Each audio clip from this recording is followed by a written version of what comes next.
Daniel, I see you. How are you doing? Good morning, and thanks for being here with us today. Thanks for having us. So I am Daniel Oschin, Chief Strategy Officer of Integris Real Estate Investments.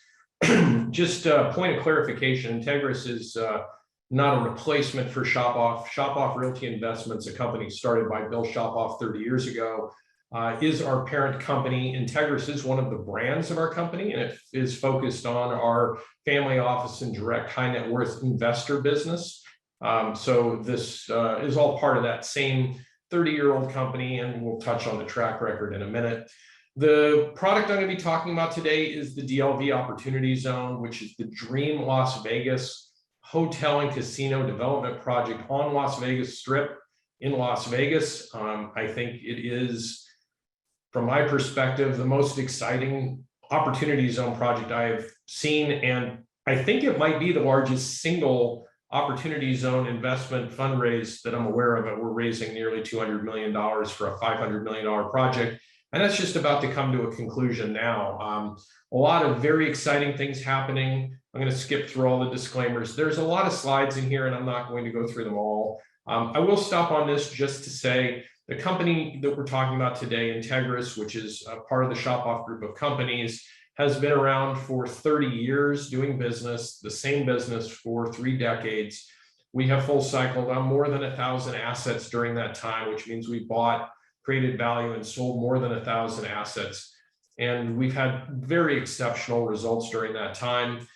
We are a company that focuses on creating value and then through that, generating appreciation and wealth creation for our investors. And I would invite you to communicate with us after the fact and learn more about us as a company and potentially other products we have. We have credit funds that provide fixed interest rates and other real estate investments and things. But for today, we're going to talk about the Dream Las Vegas Qualified Opportunity Zone investment. I will mention just here very briefly that if you put the Dream Hotel in the center of this slide here, the Dream the fund that we're talking about today is investing in this. A portion of the money, the balance of it, is coming from an institutional partner, which I will talk about in a minute. I'm going to skip most of the information about Las Vegas. When we first started this project a couple of years ago and we went into the pandemic, people were very concerned. I had one banker we do business with say that Las Vegas was never going to come back and that it had seen its final days. And that is turned out to be the exact opposite. Vegas is very resilient for a lot of reasons. Room occupancy and room rates in Las Vegas are at or above pre-pandemic levels. The Vegas airport just announced that they have their highest visitor volume, traffic volume at the airport ever, not only just higher than recently, but higher than pre-pandemic levels significantly. The amount of people coming in and out of Las Vegas is enormous. And you can see the result of this in the investments that the major private equity firms are doing. You have Blackstone, you have Apollo, you have all these different groups buying up the entirety of Las Vegas. I mean, there's been enormous M&A transactions along the Strip, buying up the land, buying up the casinos, buying up the operations. There is a tremendous amount of enthusiasm for Las Vegas, and that is because, and it isn't shocking, I don't think, to anybody, that the business there is robust and continues to grow through the addition of, originally it was the Golden Knights, and now you have Allegiant Stadium with the Raiders and all the events that happen there, concerts and other things. F1 just announced that it's going to have an entire universe of things and races in Las Vegas. They're talking about bringing Major League Baseball just up the street from where we're developing. They're talking about bringing Major League Soccer and National Basketball Association. And then you have all these concerts and other things. And that has contributed what is already there to record-setting casino revenues for 16 months now. At the time of this, I think it was 13 months, but it's actually 16 now. And Allegiant Stadium driving, in the first 6 months of operation, 1 million visitors, of which 40% so they wouldn't even have come to Las Vegas if it wasn't for what was happening at Allegiant Stadium. And each thing that's added is adding to that. So it's an exciting place to do business. We are on Las Vegas Boulevard, and the question often comes, how could you have a QOZ, a Qualified Opportunity Zone, in Las Vegas on the Strip? And the answer is we're on the southern part of the main part of the Strip, We're right on the very edge of a QOZ that surrounds the entire airport area and goes south.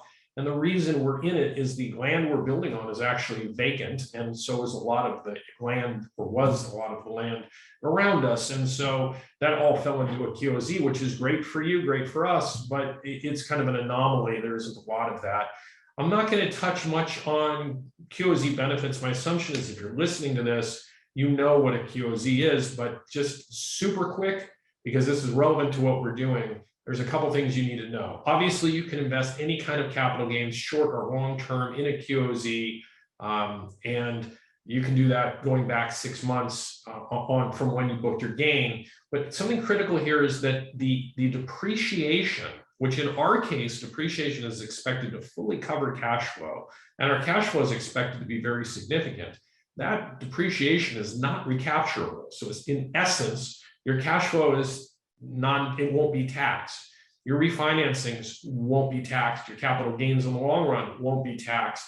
So there's assuming a QOZ is successful in general, it is an enormous resource for creating wealth. But in our case, we're looking at pretty significant opportunity for growth and cash flow. And we think that's very important. I would also note, for those of you who are listening who do not live in California, this entire entity is domiciled in Nevada, which means you would not be subject to California tax. I know there are a number of QOZs in California that are. We are not. You would just be subject to your state tax, and some of the states adhere to the QOZ rules, so you'll want to look for your own information. Here's a map of Las Vegas, and I'll do a quick annotation here to show where we are. We're here on the Las Vegas Strip. This is the Las Vegas Strip here. We are 3/4 of a mile to Allegiant Stadium, a 15-minute walk, quicker than getting an Uber out of there at the end of a game or a concert. You can get to and from where we are. We're the closest, we will be the closest quality hotel to Allegiant Stadium. I mean, you can stay at Luxor or Mandalay Bay. They're a little bit closer, but I don't know. We don't attract Mandalay Bay customers. Let's just say that. We're catty corner to Mandalay's Convention Center, which is the 5th largest in the world. We're across the street from Valley High Golf Course. We are directly adjacent to the Welcome to Las Vegas sign. We're just up the street from T-Mobile Arena. We're not far from where F1 is going to go. They're looking at putting here on the Tropicana Major League Baseball. We are adjacent to private aviation, including Jet Suite X, which, if you've never flown them, is kind of like the Southwest of charter airlines. They fly all around the Southwest. They're about the same price as any other airline, but they fly into private aviation, which makes it a lot easier to get in and out. They park directly behind our building. Interestingly enough, I would note that, as I mentioned, there was originally a perspective that we were kind of on the far end of the Strip, which, if you know about Las Vegas, you can look at like the Encore and Resort World and stuff and know that you can move a little bit up one way or another on the Strip and create a lot of opportunity. Those are very successful hotels. But what's happened since we started is there are all kinds of hotels coming much farther down the Strip. We are now, where we were originally considered kind of on the fringe of this of the Strip, we are now considered kind of on the south end of the core of the Strip. And there are hotels and casinos that are coming online that are being built a mile, 2 miles down the road from us along the Strip. So the Strip is really coming along here. This is a $197 million of equity in total on a $500 million project. This fund is raising 25 million of it, but I would tell you overall, right now we've raised about 50 million of the 197. And the balance, we're expecting most of it to come from an institutional group. We have a term sheet in place with them. They're finalizing diligence, and they will take all of the debt and all of the remaining equity, with the exception of a sliver of about $20 million that we carved out with them, so that our various groups, including people like yourself, have an opportunity to get in before this closes. I would tell you that at this point, they have about 45 days left on their diligence, a little bit less. Assuming everything goes as planned, I would assume that this fund will close out in the next 2 to 3 months at the latest. It's, as I mentioned, eligible for longer short-term capital gains. It will obviously will not have any cash flow. I know that's a question you were asking the previous people. In this case, cash flow will not start until the building is built and occupied. But what's important here to know, and that should be at the end of 2024, it should be fully built. And we should have occupancy starting at that time. And we expect cash flow to start in 2025. But I would note, unlike most QOZs, we already have our tenant in place. And in this case, it's Dream Hotel Group, and I'll talk about them in a minute. They're on a 30-year contract to operate and manage this property. Now, that doesn't guarantee room occupancy, but we do know who is going to be running the project and how that's going to work. The other part of this is there will be a casino under the QOZ rules. You can't have a casino that's owned by direct ownership, so it will be done through a lease. And so we're leasing to a third party, and that lease is in place. So you have a lease with base rent and revenue sharing, and then you have the hotel component of it. And then the other thing we're going to have is the largest billboard in Las Vegas. I believe it's the largest billboard, at 160 feet, double-sided digital. You'll be able to see it when planes come in and out, anybody going up and down the strip. I think you'll even be able to see it from the freeway. And it's expected to generate very significant revenue. And just between the revenue from the sign and the revenue from the casino, that base rent and revenue sharing, that should cover a very significant portion of our overhead, our base overhead, mitigating a lot of risk. As I mentioned, we expect to start distributions in 2025. We expect them to be very significant. You can look at the offering documents and it has all that information in them. We expect that to be covered by depreciation. And in 2026, we're anticipating doing a refinance and returning to investors a large amount of capital from that refinance, providing them with the money that they'll need to pay their taxes on their original gains, because obviously those are deferred but not forgiven.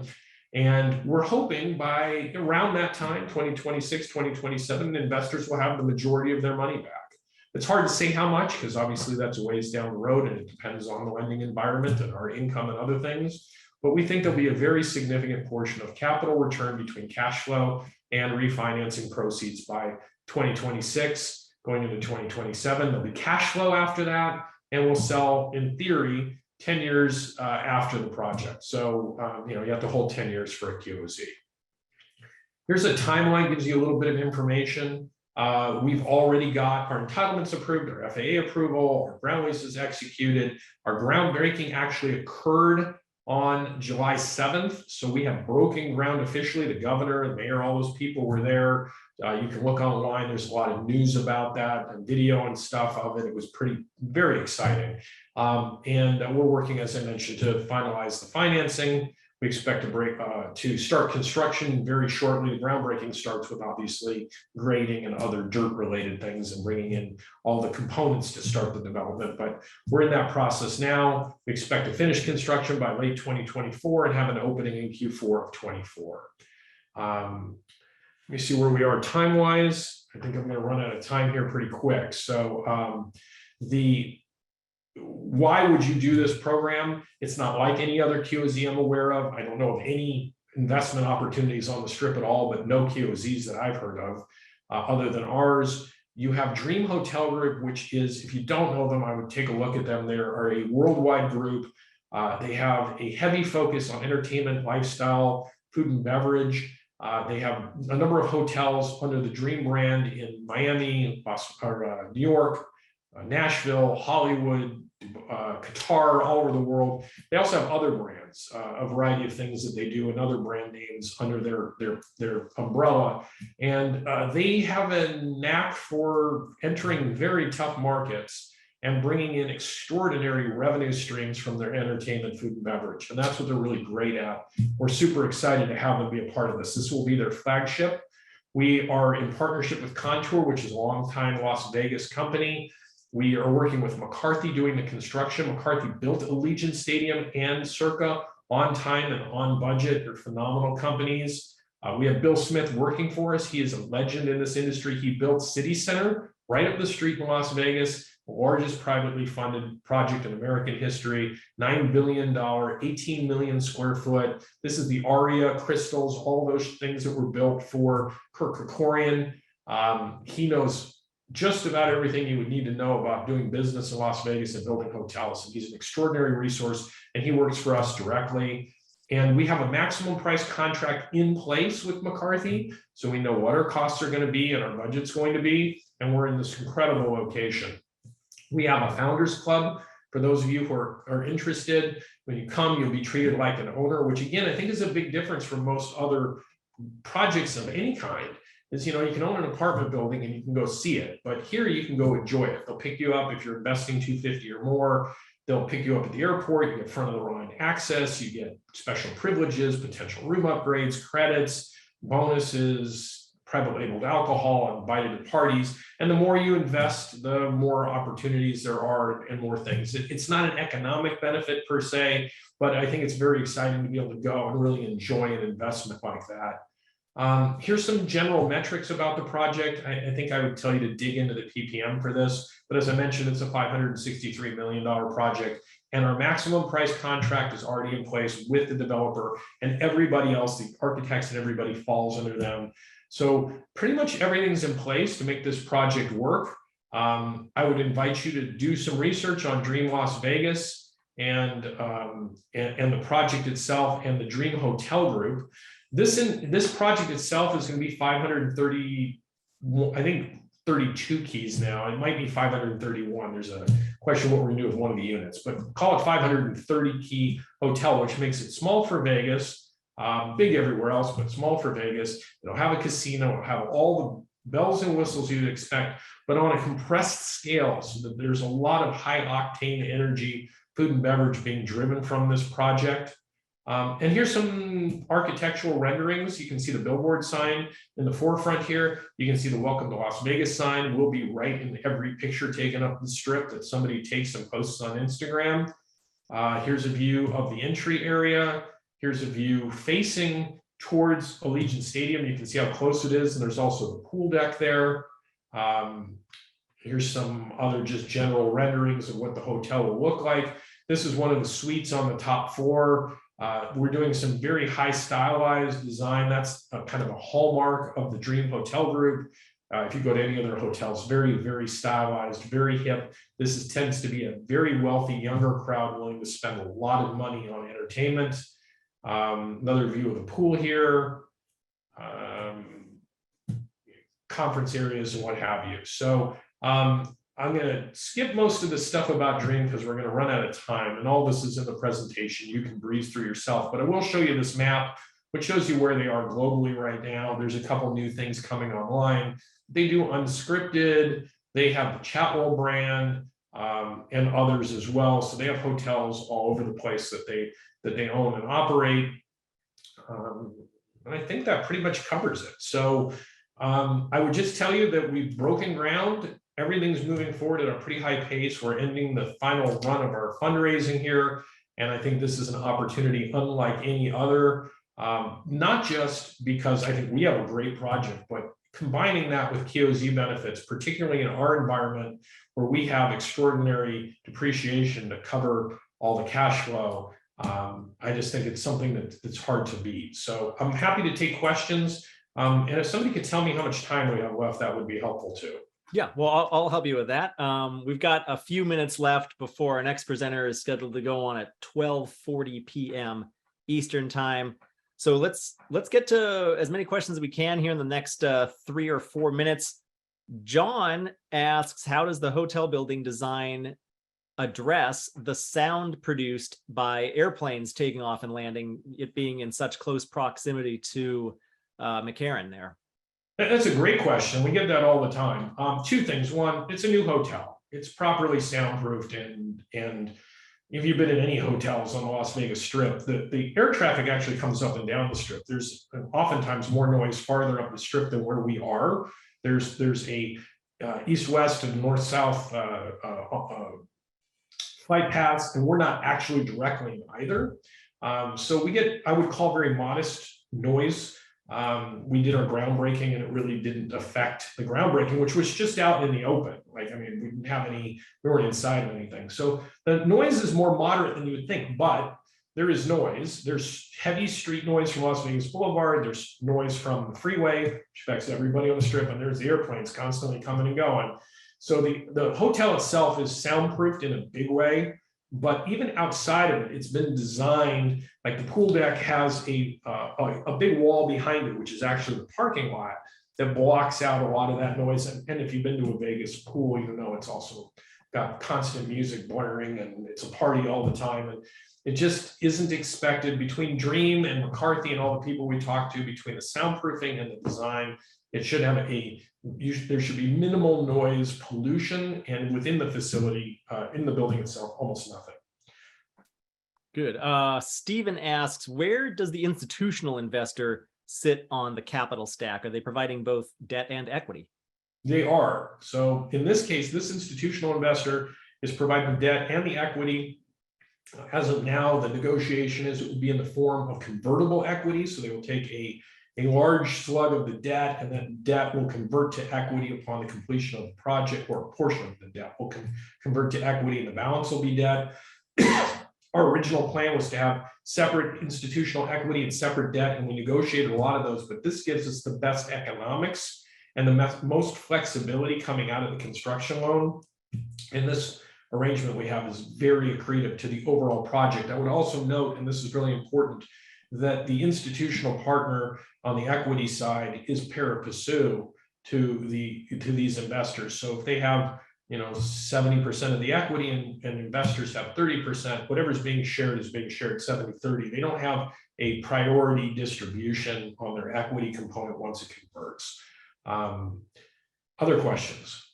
Question here from Matthew. He asks whether or not City Center was a losing project, and he points to an article that points out that construction was $9.2 billion and they sold to MGM for $2.1 billion. Any thoughts there, Daniel? I know very little about that project. It was obviously not ours, and Bill Smith he didn't own it. He just built it.